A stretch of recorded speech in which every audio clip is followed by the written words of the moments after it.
dare great things for Christ.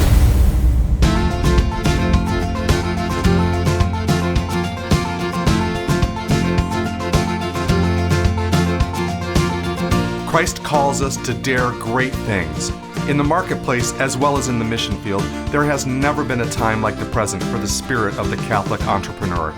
Now is the time for men and women of great courage and great vision to engage our church and our culture. Now is the time to dare great things. And here is your host as we dare great things, Father Nathan Cromley, the president and founder of the St. John Institute. Without a doubt, leadership requires us to engage other people, whether it be in networking for new partnerships or interviewing new employees. We live an active life. For many Christians, this is problematic. We can sometimes feel that being a leader and being active means that we can't be as contemplative and prayerful as we should be. In this lesson of leadership coming from St. Thomas Aquinas, I lead you in a study of his treatise on the life of Christ to glean insights there. Hi everybody, I'm looking forward to going back with you now to St. Thomas Aquinas. If you remember, we've done a series before, a couple of different times, on looking at leadership lessons from Aquinas. And I love doing this because Thomas Aquinas, for many people, is a very astute, very intellectual person from the Middle Ages who wrote things that are obviously intelligent, right? But then people think are utterly impractical. Almost like, I'm too busy, I'm too real for this kind of Catholic stuff. It was about Thomas Aquinas, for example, or not necessarily him, but the scholastic theologians that flowed after him, that several mystical traditions afterwards would criticize, saying that these guys were considering how many angels could dance on the head of a pin, right? Like that type of thing. Thinking that the questions that we find in Thomas Aquinas are often irrelevant to the real practical needs that people have every day. And yet really nothing could be further from the truth. That's what's so great about this guy, Thomas Aquinas, and about how he delivered the truth and why I want you to know him. Because you guys are involved day to day with things that are very serious. And actually, your engagement in society is an expression and an extension of a philosophy that you hold deep down in your heart. It might surprise you to think about that because most of the time we say, look, I'm not one of these folks that reflect on thinking about philosophy. I'm a doer. I need to be engaged in activity. And I understand that. That's probably how you're made up psychologically. But here's the truth. Every action flows from an inner attitude. That is a core set of beliefs that you ascribe to, that you hold, that shape the parameters of your action, giving you why you do it, giving you how you ought to do it. You don't just act in order to act. You act as a person. And a person has something more foundational to them than their action. Their action flows from their belief. From their knowledge that you have of what is right and wrong, what ought to be done, who you are, and why you exist to begin with, okay? Those beliefs themselves, that knowledge that you have, doesn't come from acting alone. It comes from your religion, it comes from your faith, it comes from your parenting, it comes from your environment, it comes from your understanding and your research and your education and your past experiences, all those things. And it's by engaging that knowledge set more deeply that you can change your actions more effectively. You can hone what you do. You can be more effective, more pointed, more accurate in what you're all about. And that's what we aim to be. As leaders in the business sphere, or leaders in public, or leaders even at home, we know that we have to do things under pressure. We need to deliver the goods. It's got to be right, and it's got to be done the best that we possibly. What's the best way to do something right? Was to research it and understand it the best way that you can. Well, do we think that everything that we do comes down to numbers, for example, in spreadsheets? The answer is, well, no. I mean, the numbers in the spreadsheets reflect not only the output of our machines or the output of our people, but also the relationships that we have to engage in order to allow those outputs to be maximal. There's so many soft skills that we have to master in addition to the hard skills of industry or productivity. The soft skills of relationships, of networking, of understanding, of teamwork, of communication, right? It takes just as much skill, and it's just as important, if not more important, than just understanding how we can operate our machines or how we can run our systems. Because anybody can run a system. It's like it takes a leader to run a system with human beings, okay? And so we need to study all of it and understand all of it. But where our understanding of the Bible, and therefore of St. Thomas Aquinas, and of our religion comes in, is at the level of our knowledge, of our mind, of our understanding of how the system works from a deeper level and at a deeper level. And by understanding things at a deeper level, we are able to engage in those soft skills, those teamwork building environments in a whole new way. Guys, it's just as essential as studying the market conditions. It's just as essential as learning a new tool to deploy, in your arsenal of things. We need to understand how people work together, and how leadership has been done both historically and in the eye of God. So I want to take you on yet another lesson from the Summa of St. Thomas Aquinas. This time what we're looking at is found in the third part of the Summa. It's in a part of the Summa where he goes through the life of Christ. And on question 40, he literally talks about Christ's manner of life. And the reason I want to bring this up is because this is so essential for us who engage every single day in action, to understand that our action is not necessarily against the will of God. It's strange that I have to say that, but it's true for many Christians. They feel like our Christianity pushes us into solitude, into prayer, into a place of spirituality that is divorced, frankly, from the daily life that they're supposed to live as a business person or as a business leader. And this, especially I found this with a lot of men in the world. Honestly, why don't men engage more frequently in spirituality? Or some men, of course. Why don't some men do this? And the answer is because they feel like they were made to do things, and they feel like spirituality draws them away from doing things into a sphere that which isn't real. I mean, reality is they have to pay the bills. Reality is they're really good at fixing things. Reality is that they like to engage and challenge and overcome it, and they don't see how spirituality feeds that need. And so they end up saying, well, that's fine for you, and I respect God and all of that, but I can't put my time into religion because I was made for work. And that divorce that can happen between working and religion, it can happen in other people's minds as well. As they say, look, I love to think about God and all that, but for me, it's rather the world that entices me. And because they don't see how God can be brought into the world. And how there's no more thrilling a life. No more, how much more wonderful or intense could life be to try to unite the values that come from God to the needs that are present in society? How wonderful would it be if you saw your life as bringing the truths and the power that come from God and making them impactful upon the earth where people are lost? Wouldn't that be amazing? Well, that's exactly what a Christian business person, a Christian leader in society is supposed to be doing.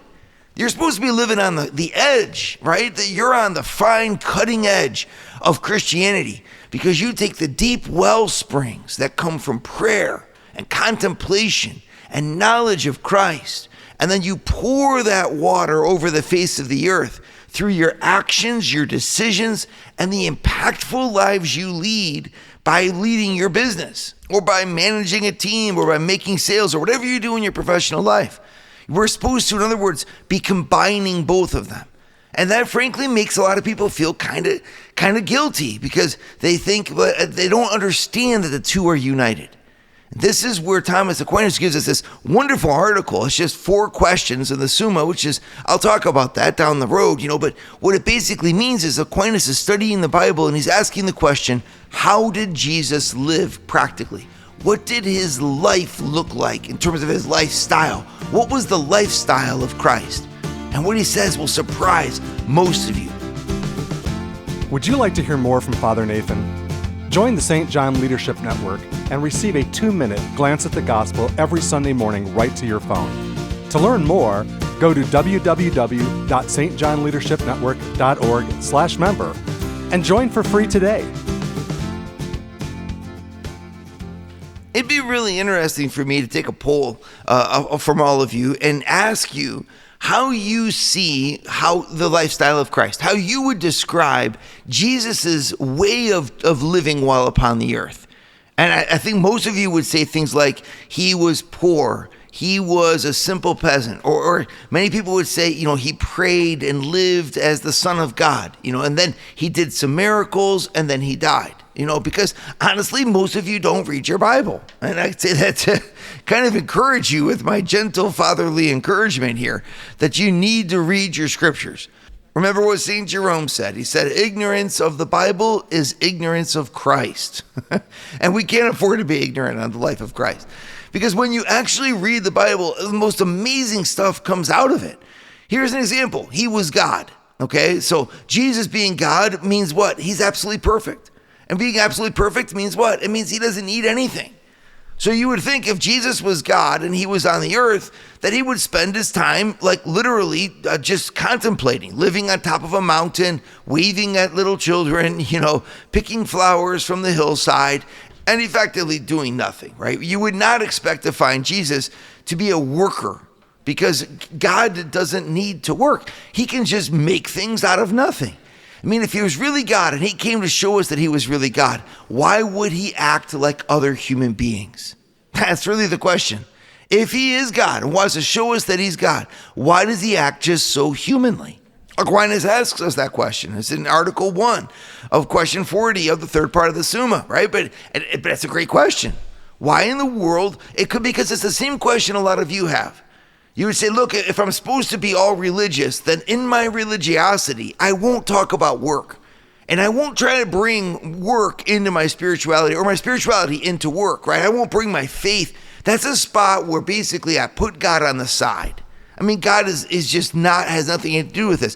And we make business decisions. We even make secular decisions about how for those who stay at home, how you decorate your house, what you're going to buy next. You say to yourself, well, I got my spirituality, but the way that I live, my lifestyle, isn't going to be directly impacted by spirituality. I'm going to continue to say I don't have time to pray, even while I go and play tennis, every single week for hours at a time, and I play golf, and I invest in this and that. And then you feel guilty because you say, well, it was either or. And I chose the or.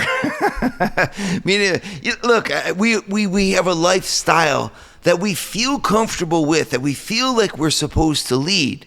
And usually that lifestyle precludes spirituality.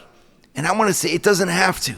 In fact, if you could unite the two of those, could you imagine if you both took the time, yes, to pray that you needed to, because you didn't feel guilty about praying, or you didn't feel bad about praying, or you didn't feel like praying somehow didn't fit with who you were? It would be marvelous. You would actually pray.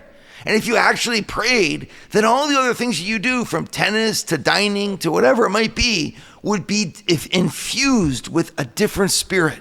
You would be living a life where your secular work life, your secular interactions with other people, and the leadership that you show in your community would flow from the heart that you have for God.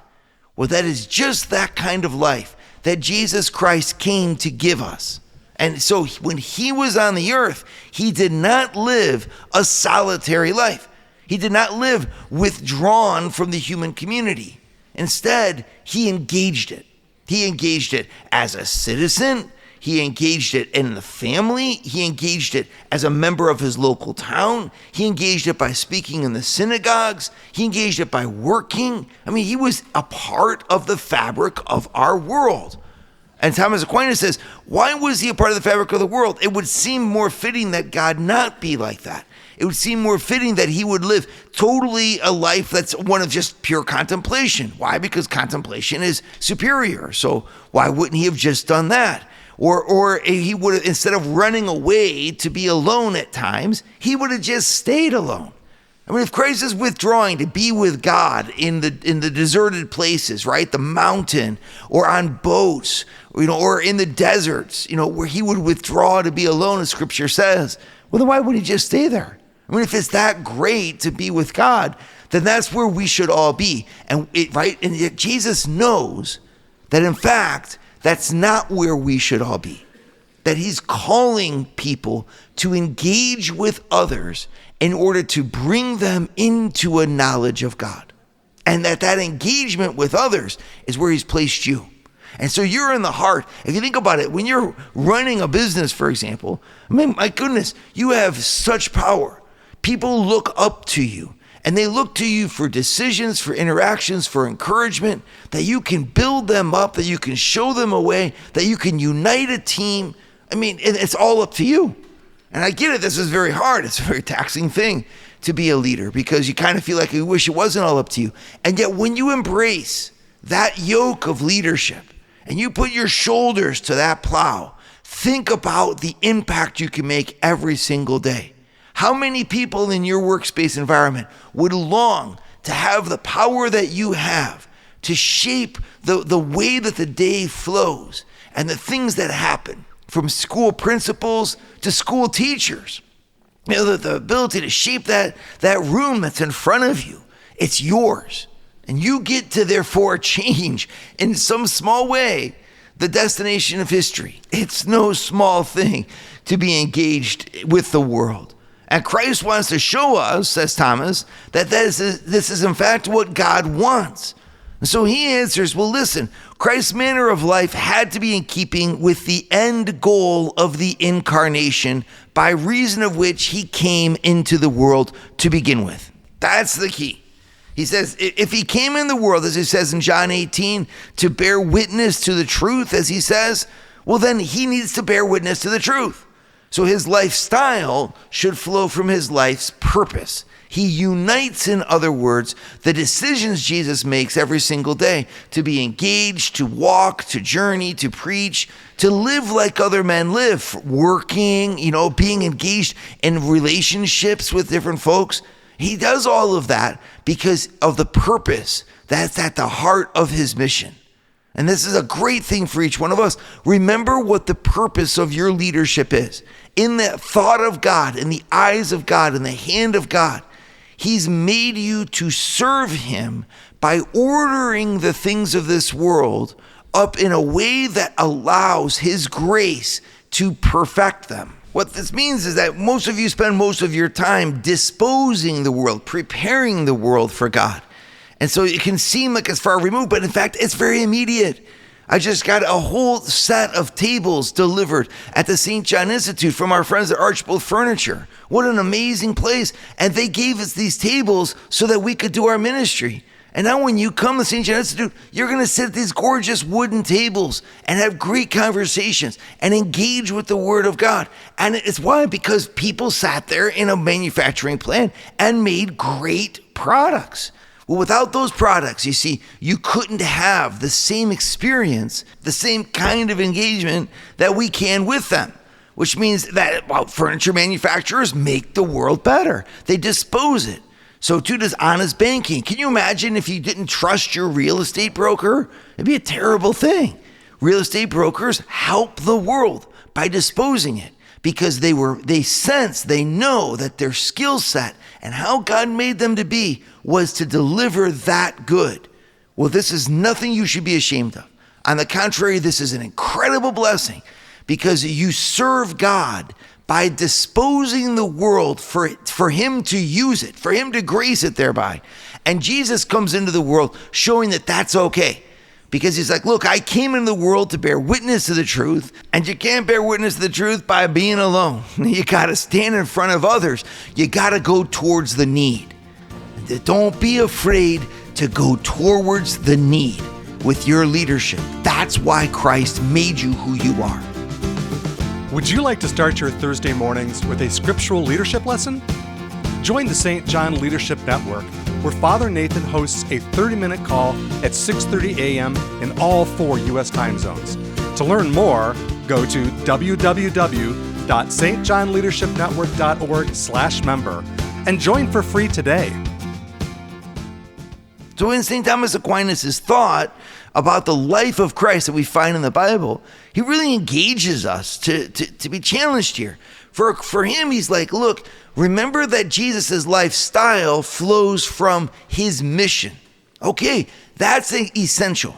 And when you go, through the Christian tradition, we kind of differentiate that there's a difference between a consecrated person whose mission on the earth is to bear witness to God by a life completely consumed by the acts of religion. Okay, that would be like your nun, your monk, right? Your friar, even your priest or your religious sister. They're dedicated to a higher level of prayer and a higher level of religious practice than you are.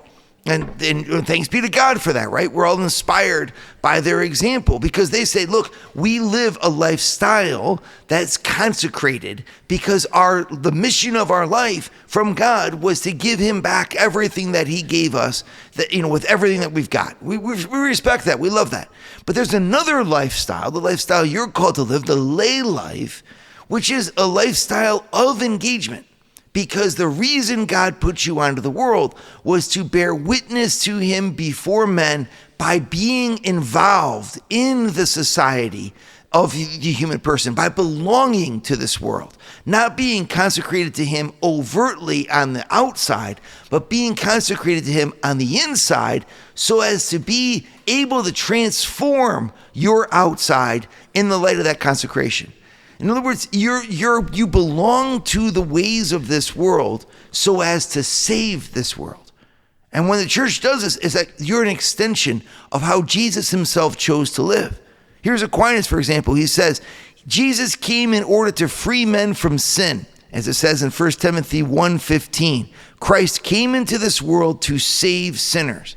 And hence, as Chrysostom says, although Christ might, while staying in the same place, have drawn all men to himself to hear his preaching, he did not do so, giving us the example to go about and seek those who are perishing, like the shepherds in search of the lost sheep and the physician in attendance on the sick. So Aquinas is literally telling us that Jesus' example is an example to us of what?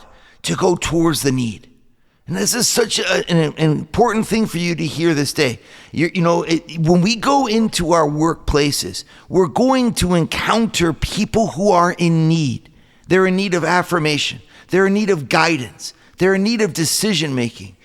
Everyone who's working under us or is working around us is doing so on a journey of progress into a deeper sense of responsibility, into a deeper sense of virtue, into the riddle of their life. And they come on this journey to meet us who claim to know Jesus Christ, the way, the truth, and the life.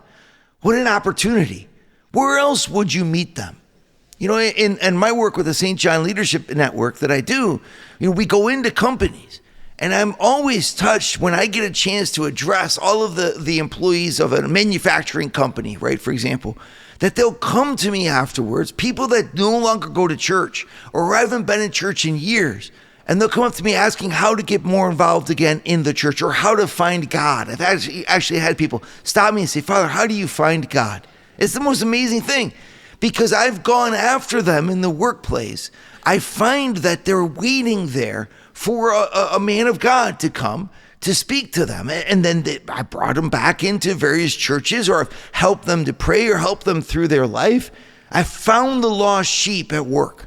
Well, if you work on that same team, what a blessing that you're literally there close to people who otherwise would never come close to you, never come close to God. Because Jesus wanted to save sinners, so he went towards the need.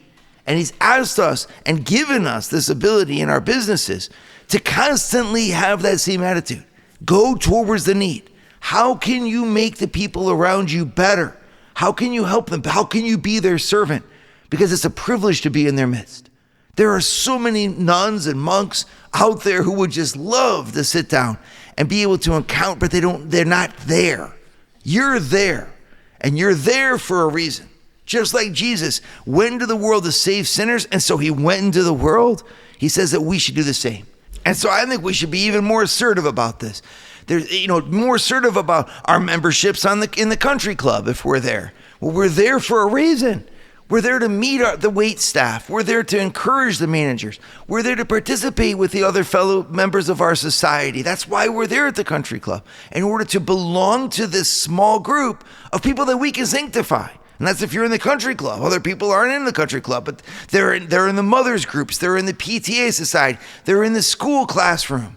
I'm there because Christ wants to be there through me. That's the attitude for us to take into our leadership. And then when you couple with that, the leadership ability for your decision making and your power that you have, you can change the world for the better. So many people envy you because they wish that they could do something for others. And here you are, positioned there every single day, able to do something for others. So let it shine. Let it loose. Dare something great for Christ today. Why would we sit back on our hands wishing the world was better when in fact it's in our hands for us to make it better for God? And why? Because it's hard and it's scary and it requires us to engage it. Yes. Well, we engage it like Christians. We engage it with Christ, for Christ, as Christ did himself. And this doesn't mean, though, that we don't need spirituality, which is very fascinating how it shows us, Thomas Aquinas shows us here in this article, that there's times where Jesus withdraws.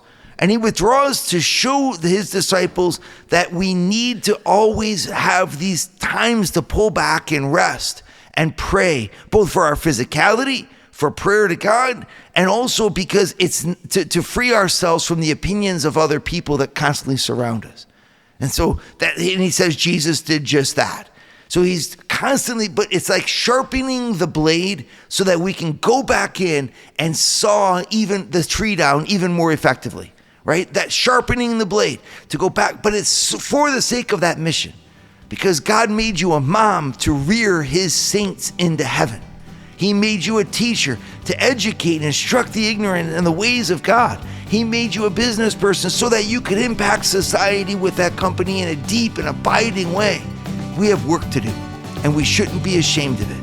We're just like Jesus, who came into the world to do this work for God. Dare great things for Christ. Share your feedback with Father Nathan. Send us an email at communications@stjohninstitute.org. That's communications@stjohninstitute.org. And visit www.stjohninstitute.org and sign up for our newsletter to receive updates from Father Nathan.